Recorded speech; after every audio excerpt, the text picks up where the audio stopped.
Olá, amigos, tudo bem? Estamos na primeira temporada do podcast Ecocardiografia e Cirurgia Cardíaca no Dia a Dia. Eu sou Bárbara Linhares Vrandesic, mineira, casada com cirurgião cardíaco, mãe de 3 crianças, Lara, Oliver e Mário. Sou cardiologista, ecocardiografista e ecografista vascular. Atualmente sou coordenadora do Departamento de Imagem Cardiovascular da Sociedade Mineira de Cardiologia, no meu 2º biênio. Trabalho no serviço de ecocardiografia e ecografia vascular do Hospital Biocor Redditor. E com muito prazer, eu trabalho em ecocardiografia voltada para a cirurgia cardíaca há 15 anos, tanto dentro quanto fora do bloco cirúrgico. E esse podcast é para você, ecocardiografista, que deseja aprender mais sobre o mundo da cirurgia cardíaca, para que seu exame seja mais fiel e completo. E para você, cirurgião, que deseja ampliar seus conhecimentos em ecocardiografia em sua análise de um laudo ecocardiográfico. Ou então para você, cardiologista e clínico, que busca um conhecimento mais amplo e profundo sobre o assunto. Você está no lugar certo. Ou seja, o nosso podcast será temático, com temas que serão apresentados, de um lado, por um ecocardiografista experiente e de outro, por um cirurgião cardíaco intervencionista. Assim, eu convidarei as referências nacionais nos assuntos para mostrarmos o que existe de mais valioso nessa conexão entre a ecocardiografia e a cirurgia cardíaca ou intervencionista. Então, vamos comigo nesse podcast fascinante? Tenho certeza de que será incrível. Olá, amigos, tudo bem?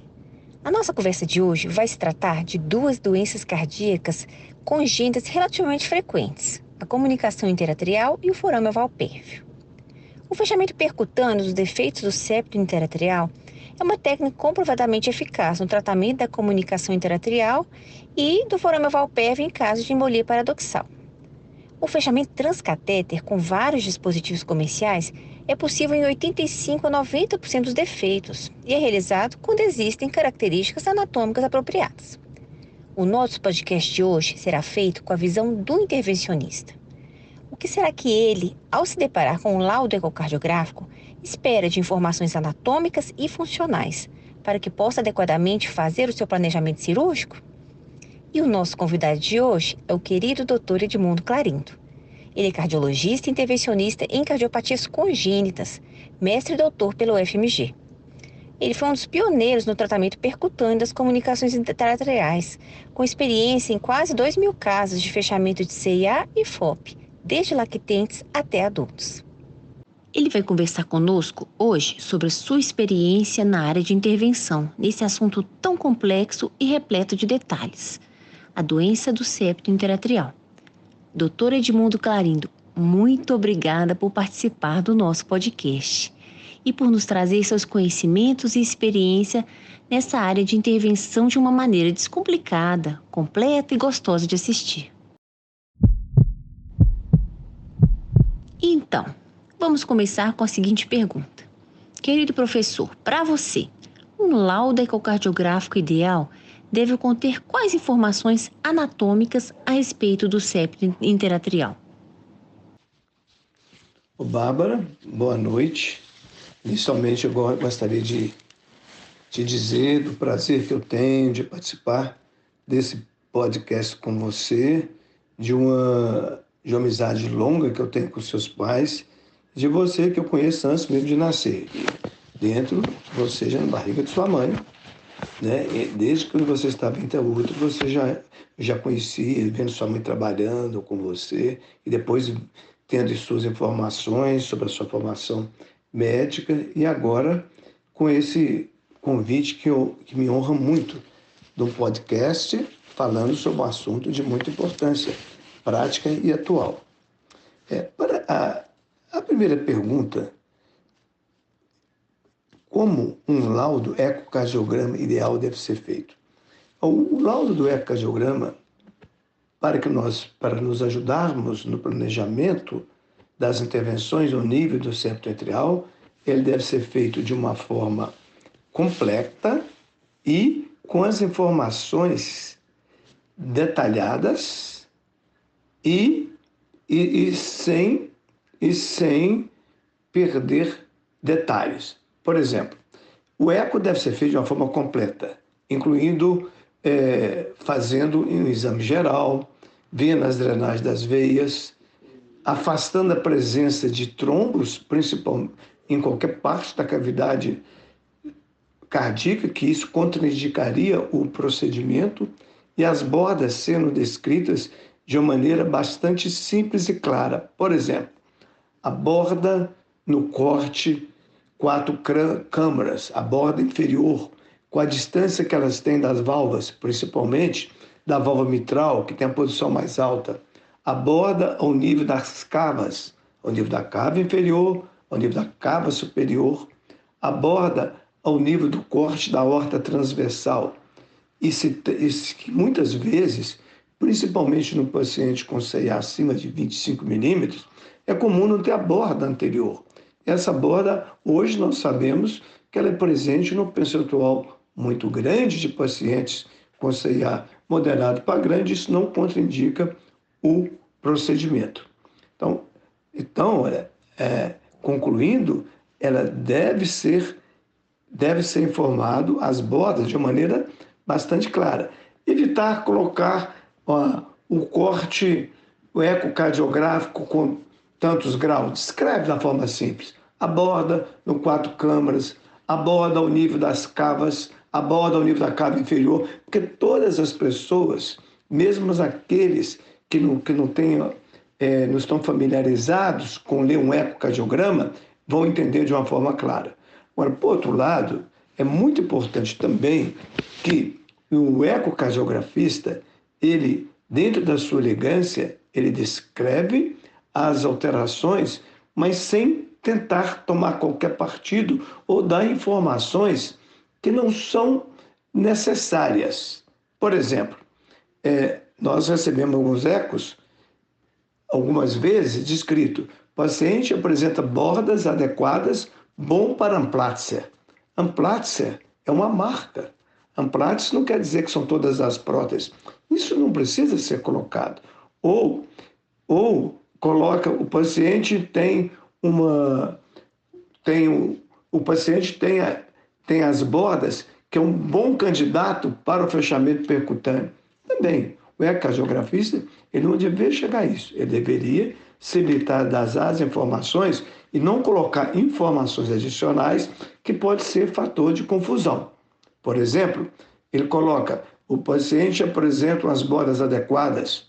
Durante o procedimento, verifica-se que tem um outro CA que passou despercebido e esse procedimento é abortado, um outro CA em posição não acessível ao método percutâneo, e que seria abortado o procedimento. Ou que fala: o paciente é bom para um tipo de prótese, e sendo colocada uma outra prótese, o paciente pode falar: olha, mas falou que era para essa, só colocou essa outra prótese. Então, são informações desnecessárias. Correto. E o aneurisma do septo interatrial com forame oval pérvio? Qual que é a importância da gente, como ecocardiografista, descrever essa alteração anatômica no laudo do eco para o seu planejamento cirúrgico? Ou seja, muda o seu planejamento se tiver ou não tiver o aneurisma do septo interatrial? Outra excelente pergunta seria em relação ao aneurisma do septo interatrial e qual que é a importância dele. O ecocardiografista, ele deve ter o cuidado de escrever todas as alterações do aneurisma do septo atrial, descrever quando ele visualiza e ele pesquisar se tem uma válvula de Eustáquio exuberante, a rede de Chiari e, algumas vezes, a válvula de Tebésio. É menos comum, mas há situações em que as duas válvulas, a de Tebésio e a válvula de Eustáquio, são tão exuberantes que pode simular um septo, um CA entre elas.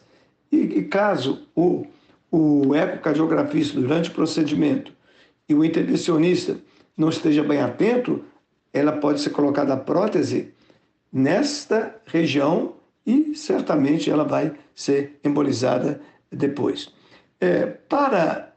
Com a experiência, isso não muda o nosso plano terapêutico, mas a informação prévia já pode deixar mais atento para alguns cuidados. Por exemplo, um paciente com a rede de Chiari muito exuberante, é o cuidado que tem, que às vezes a própria bainha ela enrola nessa rede de Chiari e às vezes dificulta a passagem. Então a gente tem que ficar, já devemos estar preparados previamente para isso. Então essas informações, ainda que não muda o plano radicalmente, mas muda a maneira como vai ser abordado e já previamente já pode ser feito o plano, e não o plano ser feito durante o procedimento. Mas com experiência, isso geralmente é contornado sem grandes dificuldades. Outra pergunta, outra dúvida, professor. Em relação às bordas do CIA forame oval, o que deve ser medido ao exame transesofágico que importa para o cirurgião intervencionista? Eu falo em relação ao tamanho do túnel, se deve ser medido, quais bordas devem ser medidas, ou seja, borda das cavas, borda aórtica, enfim, pela sua experiência, o que tem que ser medido? E mais, o eco tridimensional ajuda nesse planejamento intervencionista do senhor? E como nós já comentamos de uma maneira mais ou menos rápida, essa terceira pergunta é de muito importante. As bordas, tanto do septo intertrial e para o forame oval, menos importante as bordas, porque ele geralmente é na forma de túnel. Entretanto, a informação sobre um forame oval que é mais ou menos atípico, ou um forame oval que tem uma lâmina de uma mobilidade muito grande e com abertura muito grande. Então, esses são casos de forame oval que, às vezes, durante o procedimento, ele deve ser tratado como se fosse um CIA. E essas informações são importantes para que o planejamento já possa ser feito. Entretanto, com experiência e ser visto já durante as primeiras imagens, e o plano pode ser feito com segurança para o paciente. E o eco, ele não importa se é o transtorácico ou se é o transesofágico, se o paciente tiver uma janela boa, essas medidas todas poderão ser feitas pelo transtorácico, mas o padrão ouro é o transesofágico. Então, todas essas bordas devem ser medidas e todas as informações colocadas, como o aneurisma, o tamanho do túnel do paciente, as bordas das cavas, as bordas da aorta. Isso é fundamental ter essas informações prévias para permitir que o intervencionista faça o plano e, eventualmente, seleciona casos que evitam casos que não teriam uma boa indicação. Por quê? É um procedimento que deve ser feito com o risco próximo a zero. E aproveitando então esse assunto, a gente sabe que as doenças do coração esquerdo, ou seja, aquelas que aumentam as pressões do lado esquerdo, como, por exemplo, fração de ejeção abaixo de 40%, estenose mitral, regurgitação mitral mais que moderada, ou então um HVE com o lado esquerdo dilatado, eles podem prejudicar o diagnóstico de FOP. Eu estou falando isso por quê? Porque eu quero falar sobre o teste da salina agitada. Ao eco transesofágico, a gente tem na prática alguns resultados, isso eu estou falando na vida real. O forame oval pérvio presente, com a passagem da salina agitada, as macrobolhas, durante a manobra de Valsalva. E outro resultado, aquele forame oval que está presente durante o exame e sem a passagem de salina do átrio direito para o átrio esquerdo, ou seja, um teste negativo. Muitas vezes devido à presença daquelas doenças que eu disse anteriormente. O que esses dois resultados impactam na conduta intervencionista do senhor? Bárbara, essa quarta pergunta, eu vou até me estender um pouco mais em relação a ela, devido à sua importância. Então, antes mesmo de ir diretamente, nos pacientes que têm, principalmente CIA, com disfunção do ventrículo esquerdo, ou que tem uma hipertrofia importante do ventrículo esquerdo, além da pressão do átrio esquerdo estar aumentada, que poderia dificultar a passagem de microbolhas, tem outro assunto muito importante para fornecer essas informações.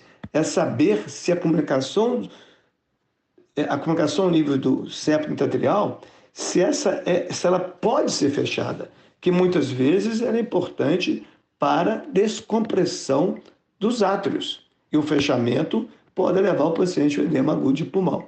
Então, a informação dessa situação, paciente com disfunção do ventrículo esquerdo é importante, paciente com outras situações e é que a pressão do átrio esquerdo aumentada e que o átrio pode ser importante para a descompressão, tem que ser chamado a atenção, porque há casos que o septo deve ser mantido, ou algumas vezes até ampliado, em algumas situações. Agora, em relação ao teste de microbolhas, o principal motivo que eu tenho visto de testes falso negativo não é tanto essa pressão muito aumentada, que pode acontecer numa situação dessa, o paciente com pressão aumentada pode trazer dificuldade. Mas a principal coisa é como o teste é feito. Porque quando faz o teste com o paciente com a sonda do eco transesofágico, muitas vezes o paciente não consegue fazer uma manobra de valsalva adequada. Isso é o principal fator de erro. E outra coisa, quando você faz o septo, a manobra de valsalva, você não sabe se ela está sendo bem feita ou não. Você imagina que você não tem como uma maneira de medir. Então,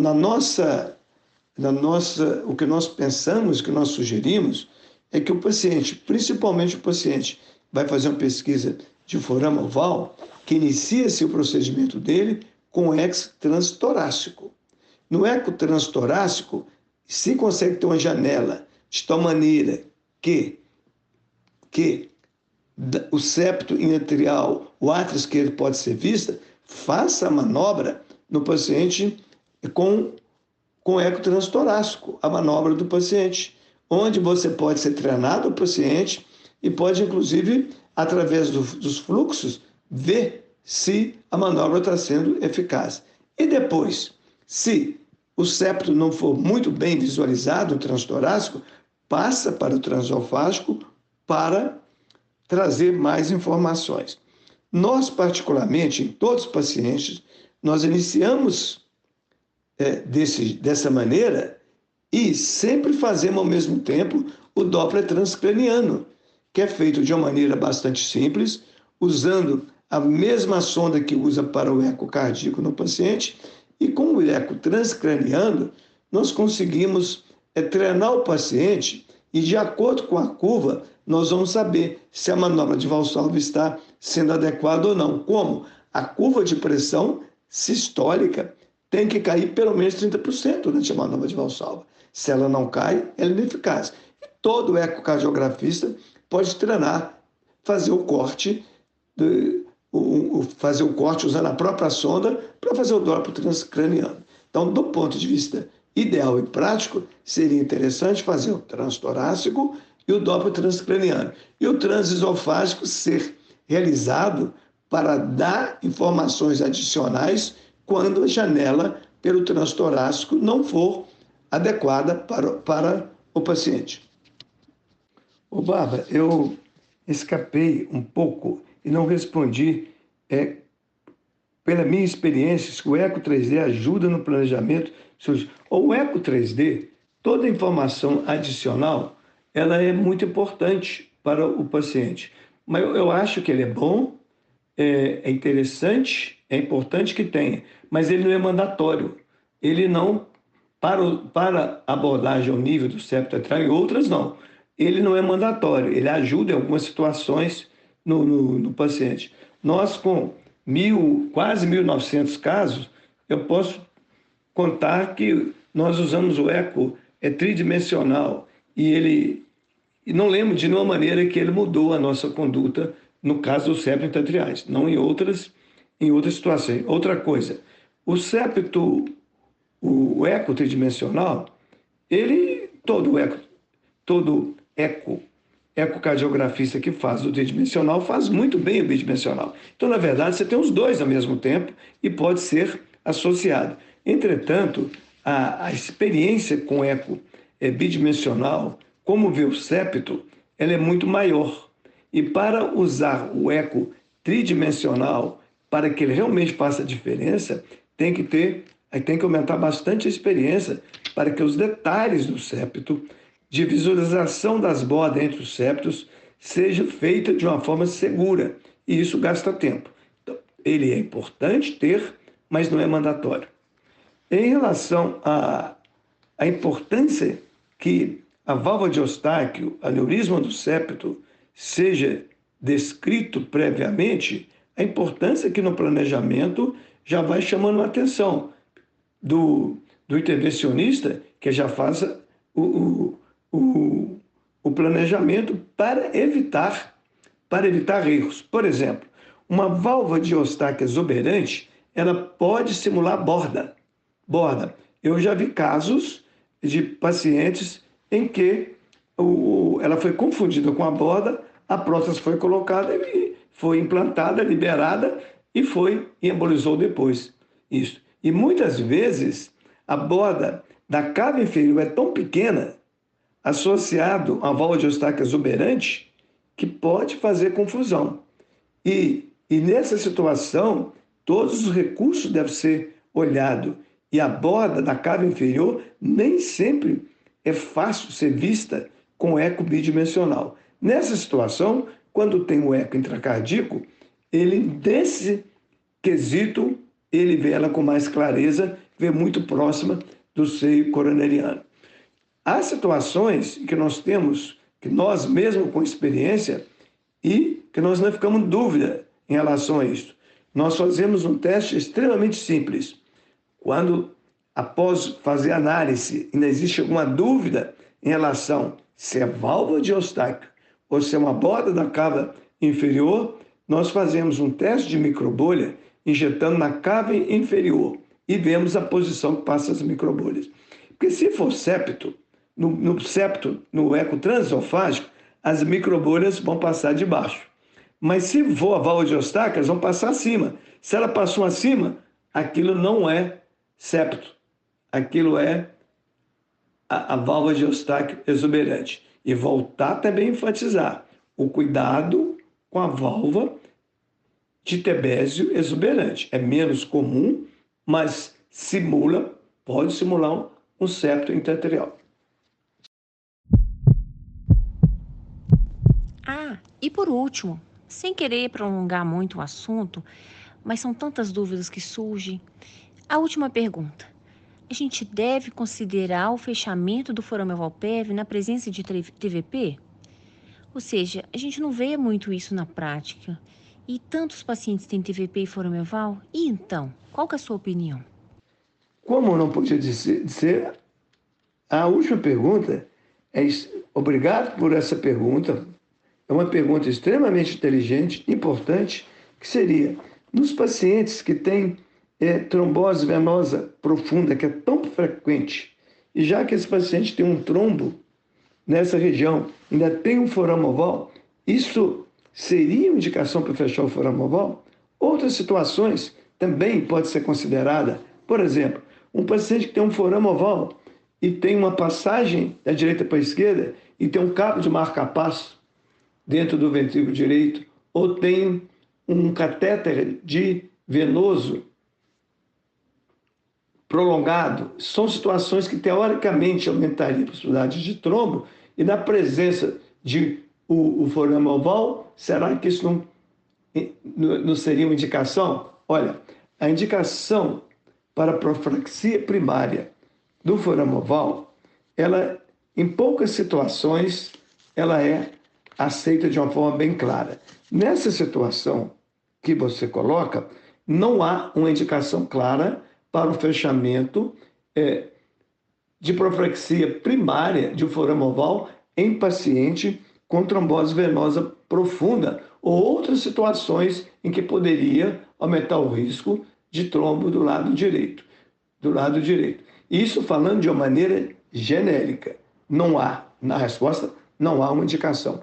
Entretanto, em situações especiais, isso pode voltar à tona e ser discutido de uma forma diferente, fora dos livros, fora dos guidelines, mas com a participação de profissionais envolvidos na área. Exemplo, um paciente que tem uma trombose venosa profunda e o paciente tratado, e esse paciente tem recidiva associado a um forame oval de alto risco, que seria um forame oval com grande passagem da direita para a esquerda. Isso seria uma situação a ser, que poderia ser considerada no paciente. Um paciente que tem um catéter venoso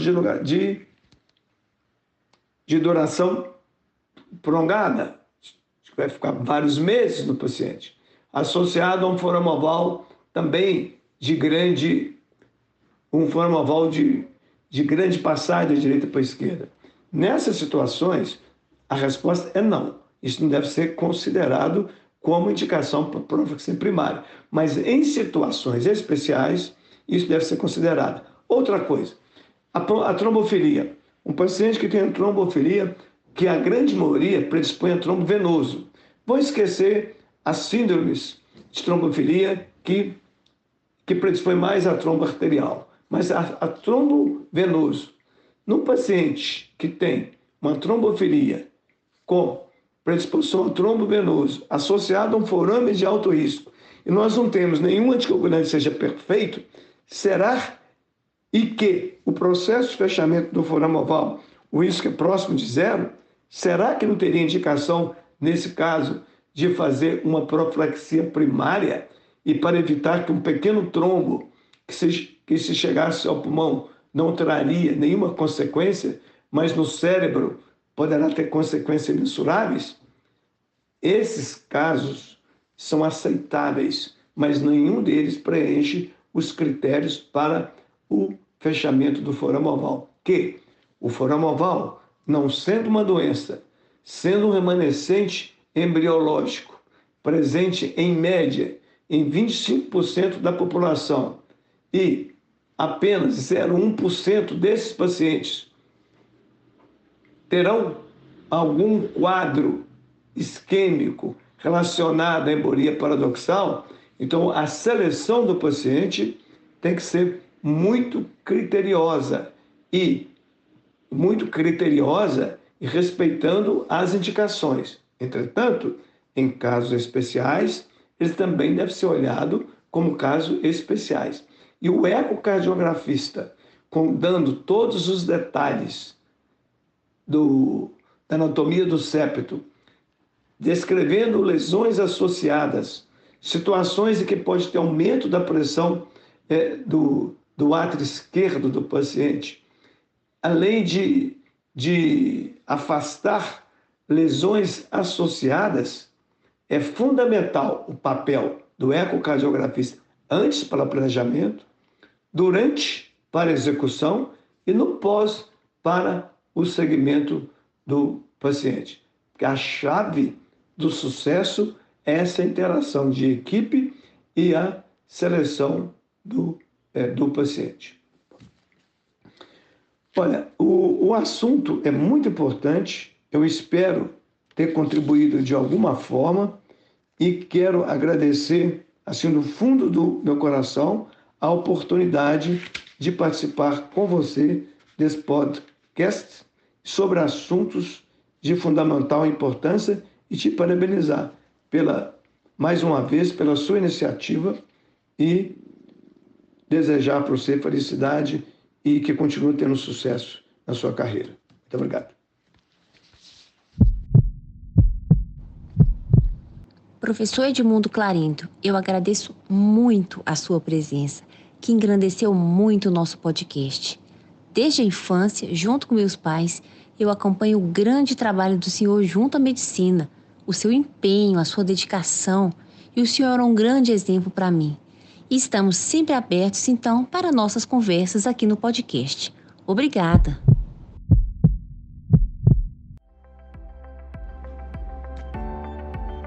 E obrigada a todos pela companhia, pelos conhecimentos que nós adquirimos semanalmente por aqui, pela dedicação de cada um em fazer esse podcast ainda melhor a cada episódio. Na semana que vem, teremos um novo assunto, pois o nosso objetivo aqui, nesse podcast, é a nossa união, Eco e cirurgia e intervenção cardíacas, juntos para um objetivo comum, um resultado final de excelência para o nosso paciente. Muito obrigada e até semana que vem.